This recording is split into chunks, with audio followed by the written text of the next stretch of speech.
अस्सलाम वालेकुम वरहमतुल्लाह। स्टूडेंट्स, क्या हाल चाल है? ठीक है, सब खैरियत है। उम्मीद है सब खैरियत से होंगे।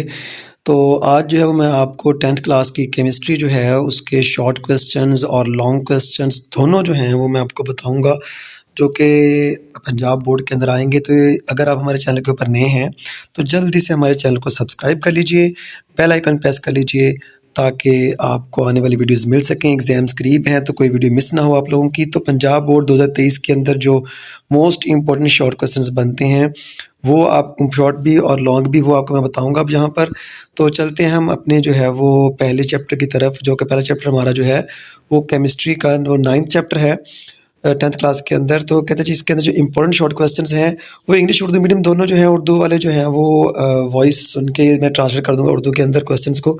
तो वो निशान लगा सकते हैं, लिख सकते हैं क्वेश्चंस को। तो 10th वाले स्क्रीनशॉट भी ले सकते हैं, निशान भी लगा सकते हैं और लिख भी सकते हैं। पहला जो शॉर्ट क्वेश्चन आ सकता है वो रिवर्सिबल इरिवर्सिबल रिएक्शन के दरमियान डिफरेंस आ सकता है, डायनामिक इक्विलिब्रियम और स्टैटिक इक्विलिब्रियम के दरमियान फ़र्क आ सकता है, इन दोनों की तारीफ़ आ सकती है। ठीक है, लॉ ऑफ मास एक्शन की तारीफ आ सकती है, इक्विलिब्रियम कांस्टेंट की तारीफ आ सकती है, या मतलब कि इसका जो है वो इक्विलिब्रियम कांस्टेंट जो है इसके मतलब जो है शॉर्ट क्वेश्चन आ सकता है कि डायरेक्शन वगैरह कैसे प्रेडिक्ट करते हैं, वो आगे क्वेश्चन में बताता हूँ आपको। उसके बाद जो है वो डायनामिक इक्विलिब्रियम जो है वो किस तरह से इस्टेब्लिश होती है, और उसके अलावा जो ताल्लुक पूछ सकते हैं वो एक्टिव मास और रेट ऑफ रिएक्शन के दरमियान में क्या ताल्लुक है, या डायरेक्शन जो है रिएक्शन की वो किस तरह से जो है वो प्रेडिक्ट की जा सकती है। How direction of reaction can be predicted, या आपको पूछा extent of chemical reaction how can be predicted, यानी कि जो केमिकल रिएक्शन का एक्सटेंट है उसको आप किस तरह से प्रेडिक्ट कर सकते हैं। ठीक है जी, उसकी पेशगोई कैसे कर सकते हैं। उसके बाद लॉन्ग क्वेश्चन की बात करें तो इस चैप्टर के अंदर से तो पहला होगा जी कि what is meant by a complete and incomplete reaction, why reactions do not go to completion, यानी कि इनकम्प्लीट या कंप्लीट रिएक्शन क्या होते हैं और क्यों रिएक्शंस जो है वो मुकम्मल नहीं होते। उसके बाद क्वेश्चन हो सकता है कि give the microscopic characteristics of forward reaction, reverse reaction and dynamic equilibrium, यानी माइक्रोस्कोपिक कैरेक्टरिस्टिक्स हैं फॉरवर्ड रिएक्शन की, रिवर्स रिएक्शन की, डायनामिक इक्विलिब्रियम की, वो जो है वो आपसे पूछी जा सकती हैं। उसके बाद है जी state law of mass action and drive expression for the equilibrium constant for a given reaction A plus B reversible reaction C plus D general reaction जो है वो आपने इसके अंदर वो पूछ सकता है कि लॉ ऑफ मास एक्शन को जो है वो आप बयान करें, और साथ में इक्विलिब्रियम कांस्टेंट एक्सप्रेशन जो है वो आपने ड्राइव करना है ये, यानी कि इस रिएक्शन के लिए। ठीक है जी, तो इसके बाद वो पूछ सकता है क्वेश्चन के explain the importance of equilibrium constant, यानी इक्विलिब्रियम कांस्टेंट की अहमियत पूछ सकता है। Describe a reversible reaction with the help of an example and graph, तो रिवर्सिबल रिएक्शन या इरिवर्सिबल रिएक्शन जो है उनको ग्राफ की मदद से जो है एग्जाम्पल आपने दे के उसको एक्सप्लेन करना है। जो नंबर 10 की तरफ चलते हैं तो पहला हमारा क्वेश्चन वो आपसे पूछ सकता है कि डिफाइन एसिड एंड बेस के दरमियान डेफिनेशन आ सकती है, आर्हेनियस कंसेप्ट के मुताबिक लिमिटेशन आ सकती हैं, आर्हेनियस कंसेप्ट की ब्रॉन्स्टेड लोरी जो कंसेप्ट है वो उसके बारे में जो है वो आपसे क्वेश्चन हो सकते हैं। उसके बाद जो है वो कहते हैं लुईस एसिड और बेस के दरमियान में फ़र्क आ सकता है, और ये क्वेश्चन बहुत इंपॉर्टेंट है कि हम जो है वो हाइड्रोजन आयन जो है वो लुईस एसिड के तौर पर किस तरह से काम करता है, और उसके बाद 4 इस्तेमाल आ सकते हैं सल्फ्यूरिक एसिड के। उसके बाद ये define pH, what is pH of pure water, यानी पीएच क्या होती है इसकी डेफिनेशन आ सकती है, और वो आपसे कह सकता है कि जी जो प्योर वाटर की पीएच है वो जो है वो एक्सप्लेन करें। तो कहते हैं जी उसके बाद आ सकता है जी कि डिफाइन पीएच ऑफ सोल्यूशन की पीएच की डेफिनेशन करनी है आप लोगों ने, और उसके बाद आपसे पूछ सकता है इंडिकेटर्स क्या होते हैं, साल्ट क्या होते हैं, 2 मिसालें दें, 4 यूजेस बताएं साल्ट के, 4 यूजेस बताएं सोडियम सिलिकेट के, कैल्शियम क्लोराइड की और कैल्शियम ऑक्साइड के, और डिफरेंस करें एसिडिक एसिड और बेसिक एसिड के दरमियान में। ठीक है जी, इसके जो लॉन्ग क्वेश्चन बनते हैं इंपॉर्टेंट वो कौन कौन से जी। कंपेयर आ सकता है, कहते हैं compare the physical properties of acid and base with example, acid और बेस की जो तबई खसूसियात है उसको आपने जो है मिसालों की मदद से जो है वो उनका मुआवजना करना है, दरमियान में लाइन लगाकर लेफ्ट और राइट दोनों साइड पे, यानी कि लेफ्ट के दरमियान जो है लेफ्ट साइड पे लाइन के जो है वो आप फिजिकल प्रॉपर्टीज लिखेंगे एसिड्स की, और जो राइट साइड होगी वहाँ पर बेस की आप जो प्रॉपर्टीज़ हैं फिजिकल तबई खसूसियत यानी कि वो लिखेंगे। उसके बाद आ सकता है कि आर्हेनियस कंसेप्ट जो है उसको आपने एक्सप्लेन करना है मिसाल की मदद से। ठीक है, और उसकी आपने लिमिटेशंस भी बतानी है, यानी लॉन्ग में क्वेश्चन आपको ये पूछ सकता है। उसके बाद आपको लुईस कंसेप्ट इस बेस जो है वो कह सकता है जी कि इसको आप एक्सप्लेन करें, और फिर आपको क्वेश्चन आ सकता है कि इंडिकेटर्स क्या हैं, how they are used to determine the pH of acidic basic and neutral solutions. कहते जी कि जो ये पी इंडिकेटर्स होते हैं वो एसिडिक बेसिक और न्यूट्रल सॉल्यूशंस जो हैं इनकी पीएच को किस तरह से इंडिकेट करने के लिए, डिटरमिन करने के लिए इस्तेमाल होता है। उसके बाद क्वेश्चन हो सकता है कि साल्ट की तारीफ करें और उन explain their characteristics and use of some important salt, उनकी खासियत बताएं, और ज़्यादातर साल्ट जो हैं उनकी मतलब आप इस्तेमालात भी साल्ट्स के आपने लिखने हैं। ये आपको क्वेश्चन आ सकता है। साल्ट के इस्तेमाल जो है वो बहुत अहम क्वेश्चन है, ये इसके चांसेस ज़्यादा हैं क्वेश्चन आने के। ये क्वेश्चन जो है वो आपको जो है वो पेपर से पहले तैयारी करने में बहुत अहम किरदार अदा करेंगे। कहते हैं give the application use of some important base, ठीक है, जो अहम बेस है उसके यूज़ या एप्लीकेशन, दोनों में से यूज़ और एप्लीकेशन दोनों एक ही चीज़ होती है, आपको पता ही है। इस्तेमाल जो है वो आ सकते हैं बेस के आपको, उसके बाद जो है यानी असास के, ठीक है। उसके बाद वो आपसे कह सकता है कि जी कि ब्रॉन्स्टेड लोरी जो कंसेप्ट है एसिड और बेस का, मिसाल के साथ आप इसको वाज़े करें। उसके बाद हम चलते हैं क्वेश्चन नंबर हमारा चैप्टर नंबर जो 11 है उसकी तरफ। तो यहाँ पर शॉर्ट क्वेश्चन आप सकते हैं। वाइटल फोर्स थ्योरी के बारे में आपसे पूछा जा सकता है, और डेफिनेशन जो है ऑर्गेनिक कंपाउंड्स की आ सकती हैं, कैटिनेशन के बारे में पूछा जा सकता है, और या आपसे पूछा जा सकता है कि जी मॉलिक्यूलर फार्मूला मिसाल के साथ बयान करें। फंक्शनल ग्रुप्स जो है ये बहुत अहम है, तो ये अल्कोहल का फंक्शनल ग्रुप आपसे पूछा जा सकता है, ठीक है। उसके बाद कहते हैं जी कि कोल कैसे बनती है, ठीक है, और उसके बाद फंक्शनल ग्रुप क्या होता है, डॉट क्लॉज फार्मूला क्या है, ओपन चेन या एसाइक्लिक कंपाउंड कौन से होते हैं, एलिसाइक्लिक या नॉन बेंजोनॉइड कंपाउंड्स कौन से होते हैं, हेटेरोसाइक्लिक कंपाउंड कौन से होते हैं, आइसोमरिज्म क्या होती है, और कहते हैं जी कि पेंटेन के अंदर कितने किस्म के आइसोमर्स बन सकते हैं, ठीक है। उसके बाद आपको लॉन्ग क्वेश्चन की बात करें तो इस चैप्टर के लॉन्ग क्वेश्चन आपको नहीं, यानी मैंने यहाँ लिखा हुआ कि skip this part, no long question will come from this chapter in 1923। 1923 के अंदर इसके अंदर क्वेश्चन नहीं आएगा, तो ये आप स्क्रीनशॉट लेके देख सकते हैं। इसके अंदर जो क्वेश्चंस हैं वो बहुत अहम तो हैं, लेकिन ये इसमें से आपको लॉन्ग क्वेश्चन कोई नहीं आना, आपको इसके से शॉर्ट क्वेश्चन से आने हैं 2022 के अंदर, ठीक है। उसके बाद चैप्टर नंबर 12 की तरफ चलते हैं। हाइड्रोकार्बन्स क्या हैं, ओपन चेन हाइड्रोकार्बन कौन से होते हैं, क्लोज चेन कौन से होते हैं, ठीक है। उसके बाद सैचुरेटेड या अनसैचुरेटेड हाइड्रोकार्बन्स कौन से होते हैं, अल्केन्स जो हैं उनको पैराफिन से क्यों कहा जाता है।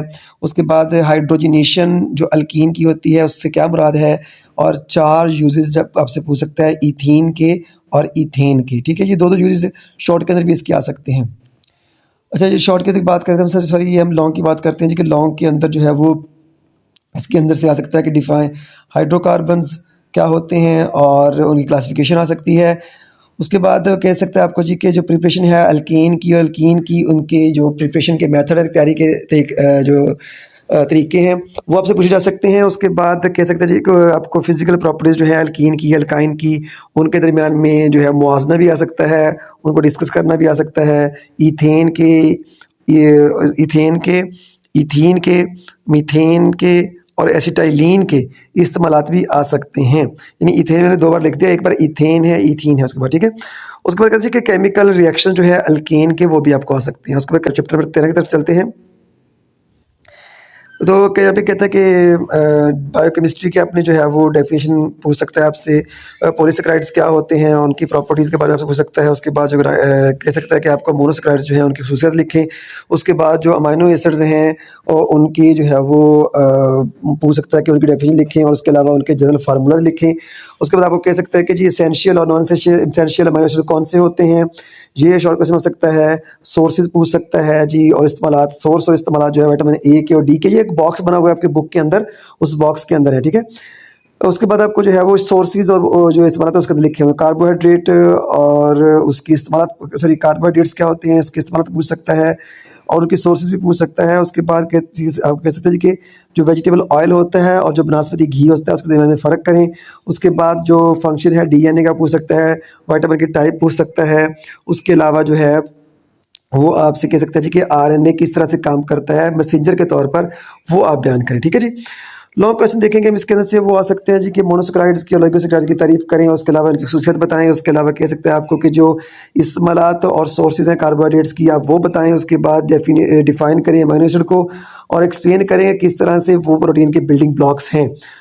उसके अलावा आपसे ये क्वेश्चन भी कर सकता है कि आप सोर्सेज और यूजेस जो हैं प्रोटीन की और लिपिड्स की वो एक्सप्लेन करें, और आपसे डेफिनेशन पूछ सकता है विटामिन्स की, और कह सकता है कि डिस्कस करें विटामिन की सोर्सेज, टाइप्स यानी कि इकसाम, उसके इस्तेमालात और अहमियत जो है विटामिन्स की, वो आपसे पूछ सकता है। और वो ये भी कह सकता है कि अगर वो विटामिन्स जो हैं उनकी डेफिशिएंसी हो जाए तो उसकी डेफिशिएंसी यानी कमी उसकी हो जाए तो उसकी कमी से जो है वो क्या नुकसानात हो सकते हैं। और उसके बाद पूछ सकता है कार्बोहाइड्रेट्स क्या हैं, मोनोसेकेराइड किस तरह से जो है वो तैयार किए जाते हैं। उसके बाद लॉन्ग क्वेश्चन जो है वो अगले चैप्टर की तरफ हम चलते हैं। उसके अंदर से आपको पूछ सकता है कि एटमॉस्फेयर क्या होता है, और एटमॉस्फेयर क्या है और इसके स्फीयर कौन कौन से हैं। ठीक है, बस स्फीयर जैसे बता आपको पता ही है, इसके अंदर जो है वो तो ट्रोपोस्फियर, मीजोस्फियर, ठीक है, वो जो है आपने बताने हैं। उसके बाद जो है वो डिफ्रेंशिएशन आ सकती है आपको एटमॉस्फेयर एनवायरनमेंट के दरमियान में। मेजर कॉन्स्टिट्यूंट जो होते हैं ट्रोपोस्फियर के यानी अज्जा, मेजर अज्जा जो होते हैं ट्रोपोस्फियर के, वो आपसे पूछे जा सकते हैं। ठीक है, और उसके अलावा जो उसके बाद प्लूटेंट्स क्या होते हैं उनकी डेफिनेशन आ सकती है। फ़र्क आ सकता है प्राइमरी और सेकेंडरी प्लूटेंट्स के दरमियान में। ग्रीन हाउस इफेक्ट क्या होता है, ग्लोबल वार्मिंग और उसके साथ क्या असरात क्या होते हैं, या ग्रीन हाउस का नुकसान, इस तरह से भी क्वेश्चन आ सकता है। उसके बाद वो पूछ सकता है कि कार्बन डाइऑक्साइड जो है वो ग्रीन हाउस के तौर पर कैसे काम करती है। और दूसरा क्वेश्चन हो सकता है कार्बन डाइऑक्साइड जो है वो किस तरह से ज़िम्मेदार है, किस तरह से ज़िम्मेदार है माहौल के को गर्म करने के लिए, ठीक है, दर्जा हरारत को बढ़ाने में। उसके बाद जो पूछ सकता है कि एसिड रेन जो होती है उसके असरात, उसके अलावा जो ओजोन है, होल है, ओजोन होल कहते कि वो उसकी डेफिनेशन आ सकती है कि वो क्या होता है, और इसको पहली बार कहाँ देखा गया। ये पूछ सकता है कैसे भी बनता है। ओजोन डिप्लीशन के असरात यानी कि ओजोन के टूटने के असरात जो है वो आपको सुना सकता है, और ओजोन की लेयर कहाँ मिलती है ये सवाल हो सकता है। और एसिड रेन जो है वो ज़मीन की तेज़ाबियत को, यानी कि तेज़ाबी बारिश जो ज़मीन की तेज़ाबियत है उसको कैसे बढ़ाती है। और उस तरह उसके अलावा हो सकता है कि कार्बन मोनोऑक्साइड जो है वो सेहत के लिए किस तरह से नुकसानदेह है। और उसके अलावा अगला इसके शॉर्ट क्वेश्चन ये भी हो सकता है कि किस तरह से सल्फ़र जो है, सल्फ़र कंटेनिंग कंपाउंड जो है, जिनके अंदर ऐसे कंपाउंड जिनके अंदर सल्फ़र होती है वो माहौल के अंदर किस तरह से खारिज होते हैं, यानी माहौल में कैसे शामिल होते हैं। उसके बाद इसके अंदर से जो अगला क्वेश्चन जो है, सॉरी चैप्टर जो है 15 इसकी देखते हैं। तो इसकी पूछ सकते हैं कि जी पानी जो है पौधे के अंदर कैसे ऊपर जाता है, 4 खसूसियत पूछ सकता है पानी की। उसके बाद कैपिलरी रिएक्शन क्या होता है, और पानी का जो मॉलिक्यूल है वो पोलर क्यों होता है, सॉफ्ट वाटर क्या होता है, हार्ड वाटर क्या होता है, पानी की जो है वो वक्ती हार्डनेस जो है उसको पानी की कैसे रिमूव कर सकते हैं। या ये हो सकता है कि किस जरिए से क्लार्क मेथड आपको वैसे भी आ सकता है। ठीक है, उसके बाद आपको हो सकता है कि बॉयलर स्केल क्या होता है, और उसके बाद हो सकता है कि वो किस तरह से रिमूव किया जाता है। उसके बाद पेस्टिसाइड्स जो होती हैं, फर्टिलाइज़र्स, इनका जो इस्तेमालात हैं वो पूछ सकता है, यानी कि जो ये स्प्रे होती हैं, खादें होती हैं, उनके इस्तेमालात।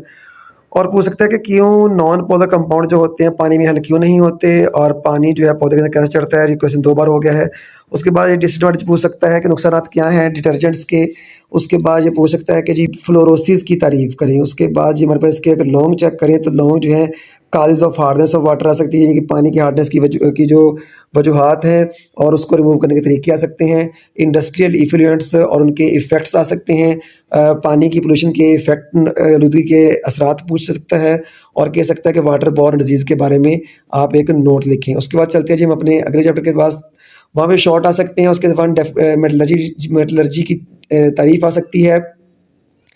मिनरल्स और ऑर्स में फ़र्क पूछा जा सकता है, और उसके अलावा ग्रेविटी सेपरेशन क्या होती है, इलेक्ट्रोमैग्नेटिक सेपरेशन क्या होती है, रोस्टिंग क्या होती है और कैसे होती है, रॉ मटेरियल कौन से होते हैं सॉल्वेबल प्रोसेस के, एडवांटेज यानी फ़ायदे क्या हैं सॉल्वेबल प्रोसेस के, पेट्रोलियम क्या होती है, पेट्रोलियम कैसे बनती है, और रोस्टिंग जो है वो किस तरह से होती है। ये क्वेश्चन भी 2 बार हो गया है। और उसके बाद पूछता है कि आप किस तरह से क्रूड ऑयल और रेजिडुअल ऑयल में किस तरह से फ़र्क कर सकते हैं, और आपको डीजल ऑयल और फ्यूल ऑयल में किस तरह से फ़र्क कर सकते हैं। रॉ मटेरियल जो होता है कौन सा इस्तेमाल किया जाता है यूरिया बनाने के लिए, और किस तरह से उसको हम Na2CO3 के अंदर कन्वर्ट कर सकते हैं, या कैसे कन्वर्ट होता है। उसके बाद जी इसके लॉन्ग क्वेश्चन अगर देखें तो इलेक्ट्रोमैग्नेटिक सेपरेशन पूछ सकता है कि स्मेल्टिंग क्या होती है, मेस्मराइजेशन क्या होती है, वो डिटेल से बयान करनी है। मैन्युफैक्चरिंग जो है वो सोडियम कार्बोनेट की सॉलिड प्रोसेस के ज़रिए से वो पूछ सकता है। इसके अंदर रिएक्शंस भी लिखने हैं आपने, और एडवांटेजेस भी लिखने हैं। इसके अंदर रिएक्शंस अलग से भी आ सकते हैं। और आपसे प्रोसेस पूछ सकता है यूरिया बनाने का, और पूछ सकता है कि 3 बुनियादी जो तरीक़ेकार हैं वो कौन-कौन से हैं। ये जी आपकी फुल बुक के मोस्ट इम्पोर्टेंट शॉर्ट और लॉन्ग क्वेश्चंस हैं। अगर टीचर्स देख रहे हो तो वो ये टॉपिक जो है बच्चों को क्लियर करवाएँ। ये मैंने इसी चैनल के ऊपर जो है वो स्कीम ऑफ स्टडी भी शेयर की है कि अगर किसी के पास वक्त कम हो तो वो अपने किस तरह से लॉन्ग क्वेश्चंस कंप्लीट कर सकता है, शॉर्ट क्वेश्चन कौन-कौन से चैप्टर करे तो वो कंप्लीट कर सकता है। तो आप जल्दी से उसको देख के उसके हिसाब से ये क्वेश्चंस लाज़मी प्रिपेयर करें क्योंकि ये बहुत ही ज़्यादा इम्पोर्टेंट क्वेश्चंस हैं और नेक्स्ट टेस्ट सेशन जो भी होता है कहीं टेस्ट देने जाते हैं तो इन्हीं इम्पोर्टेंट टॉपिक्स के अंदर से जो है वो एमसीक्यूज़ वगैरह भी आते हैं। तो आप इस वीडियो को शेयर करें ज़्यादा से ज़्यादा और दोस्तों को जो है वो भी शेयर करें और इसके अलावा कोई दूसरे ग्रुप्स हैं किसी का भला हो जाएगा तो जल्दी से इसको शेयर कर दीजिए, बेल आइकन प्रेस कर दीजिए और चैनल पे अगर नए हैं तो सब्सक्राइब कर दीजिए। मिलते हैं किसी और वीडियो के साथ। अल्लाह हाफ़िज़।